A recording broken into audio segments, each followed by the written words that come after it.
Jadi memang karena saya yang menggelitik artinya kita kurang baik mungkin menjelaskan itu pertanyaan Ibu Eni, pertanyaan Pak Arief, pertanyaan Pak Guntur. Ini pemerintah apa sih maunya gitu, ngerubah ini kan, lepas bahwa nanti ada 12 atau 25, tapi itu kan ditanya maunya apa. Bapak Ibu sebenarnya pemerintah itu semuanya kami ingin Indonesia jadi negara maju, Pak. Itu Indonesia emas. Negara maju itu definisinya sangat jelas, Pak. Itu pendapatan per kapitanya harus 14.800 US dollar. Kita tuh 4.800. Itu yang kemudian kalau saya terjemahkan rata-rata per bulannya 15 juta. Kita sekarang di posisi 5 juta.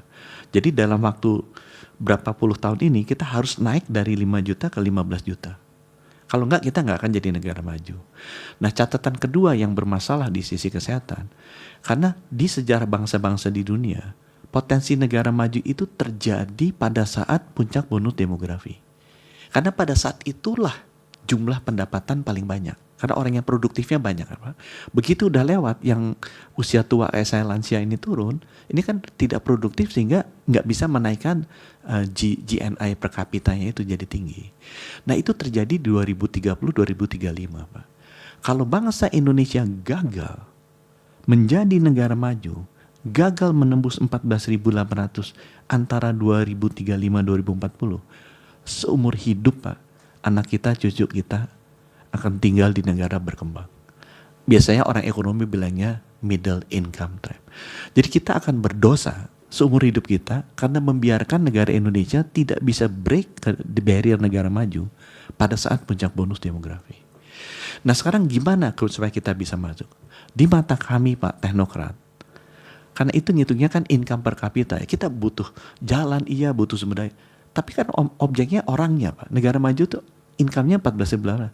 Orangnya 14.800 tuh harus sehat dan pintar. Kalau dia tidak sehat dan pintar tidak mungkin masuk. Itu sebabnya kesehatan dan pendidikan itu nggak boleh sampai miss dalam puncak bonus demografi ini. Nah sekarang pertanyaan berikutnya tugas saya, gimana mau sehat? Sehat itu Pak, ini yang mendasar di undang-undang ini sebenarnya. Yang kita bicarakan hanya satu dari 6 pilar saja yang rame ini.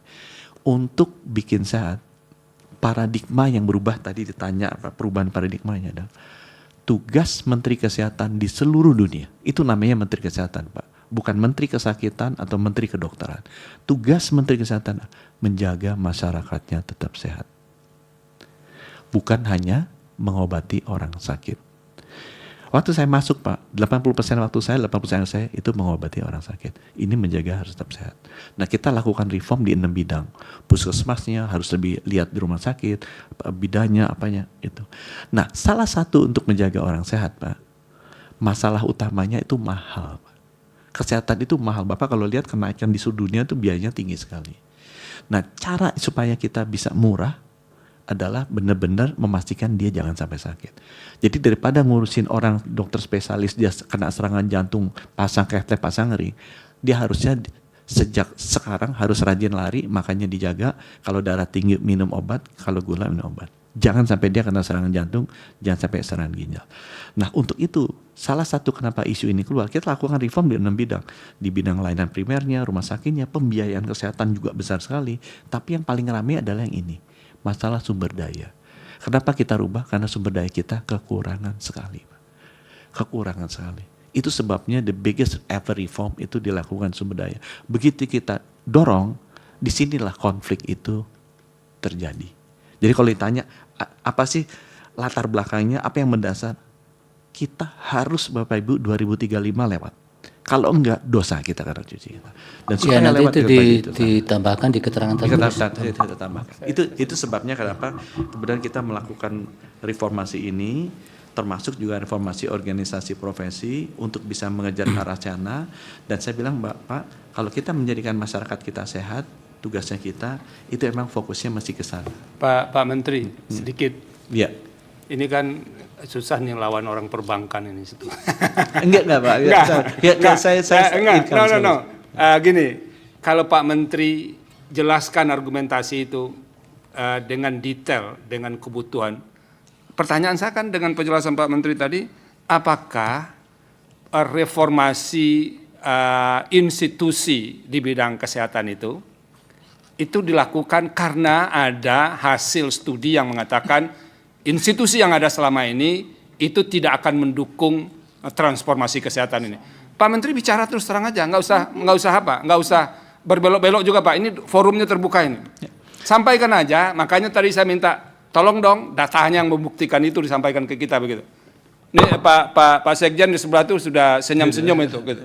Sampaikan aja Pak. Kalau di DPR Bapak mungkin kena marah, di sini Anda akan dimarahi kok. Jadi memang Pak, nanti saya janji saya akan sampaikan data-datanya semua yang ada hasil riset akademisnya kita ada. Mungkin satu lagi yang terakhir yang saya sampaikan Pak, bahwa memang banyak sekali pertanyaan ini multibar single bar. Itu tadi saya rasa juga itu selain asmabul tadinya ini single bar multibar. Pak, sebenarnya di tahun 2004 atau 2004 yang konsil itu ya, 2004 ya.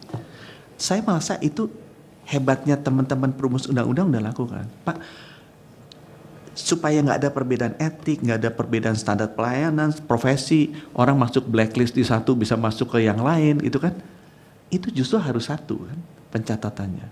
Nah itu dibikin yang namanya konsil, dulu namanya Konsil Kedokteran Indonesia, sekarang kita rubah, namanya saja dirubah, Konsil Kesehatan Indonesia, ini report langsung ke Presiden Pak. Hanya melalui saya.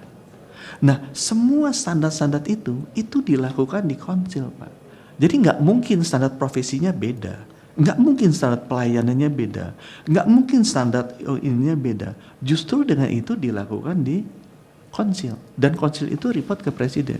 Jadi apapun organisasi profesi yang menurut saya, kenapa saya ditanya, kenapa nggak di organisasi profesinya? Pak, itu is to avoid conflict of interest. Organisasi profesi disusun oleh anggotanya, bertujuan mensejahterakan anggotanya. Nah, kalau keputusan dari konsil dan kolegium bersinggungan dengan kepentingan masyarakat, interest masyarakat, pasti akan kalah, Pak. Dan itu yang kita lihat beberapa kali. Hemodialisis contohnya, saya bisa kasih contoh lebih banyak dari itu.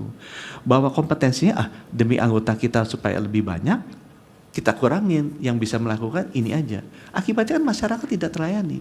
And masyarakat doesn't have a representative voice untuk bisa melakukan perlawanan itu karena tidak ada representasinya di konsil di bawah organisasi profesi. Ya, nanti ditambahkan itu nanti saya mau jelaskan. Ya. Jadi mohon maaf kada kepanjangan Pak, tapi ya, sebenarnya bagus sudah ada dialog walaupun singkat. Mudah-mudahan nanti bisa diteruskan anytime saya dipanggil oleh Mahkamah Konstitusi, hakim-hakim, saya pasti datang dan ya setiap sidang yang dipanggil kan menteri seharusnya.